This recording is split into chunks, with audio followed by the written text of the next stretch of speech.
പുലർച്ചെ എണീറ്റ് ഞാൻ അമ്പലത്തിൽ പോകും. അതാണ് ആദ്യം. അതെ, അമ്പലത്തിലെ തിരുമേനെ വിളിച്ചുണർത്തണം തന്നെ ഇവിടെ. കാരണം എനിക്ക് എന്തായാലും നിർമ്മാല്യ തൊഴാണ്ട് ഒരു ദിവസം എനിക്ക് തുടങ്ങാൻ പറ്റില്ല. അത് നിർബന്ധം. അത് കഴിഞ്ഞ് പിന്നെ രാവിലെ അമ്പലത്തിലൊക്കെ പോയി തൊഴുതു വന്ന് ചായയും കാപ്പിയൊക്കെ ഉണ്ടാക്കിയിട്ടാണ് അച്ഛനമ്മേനെ പോയി വിളിക്കുക. കാരണം ചായ കൈകൊണ്ടുള്ള ഒരു ചായ കുടിച്ചിട്ട് ഞാൻ പോവോ? ഞാനൊന്നും മിണ്ടുന്നില്ല.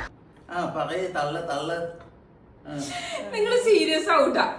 ഇത് എനിക്ക് പോസ്റ്റ് ചെയ്യാനുള്ള വീഡിയോ.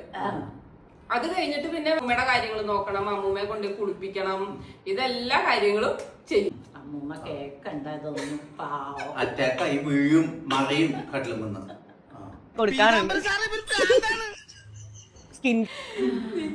എനിക്ക് വയ്യ എന്റെ മോളെ. ഇത് പോലെ ഇത്രയും പോലെ. അത് കഴിഞ്ഞിട്ട് പിന്നെ പണികൾ കഴിഞ്ഞിട്ടില്ലല്ലോ. ഉച്ചക്കലിക്കും രാത്രിയിലേക്കും ഒക്കെ വേണ്ട, എല്ലാം ഒറ്റയ്ക്ക് ഞാൻ ചെയ്യണ്ടേ. പിന്നെ മാർക്കറ്റിൽ പോയി പച്ചക്കറി സാധനങ്ങളൊക്കെ ഒറ്റയ്ക്ക് തിന്നും വേണ്ട, ഞങ്ങള് തിന്നാറില്ല ആ സാധനങ്ങളൊന്നും.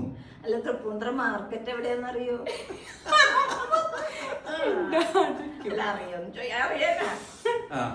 സീരിയസ് ആയിട്ട് ഇരിക്കൂട്ടോ നിങ്ങള്.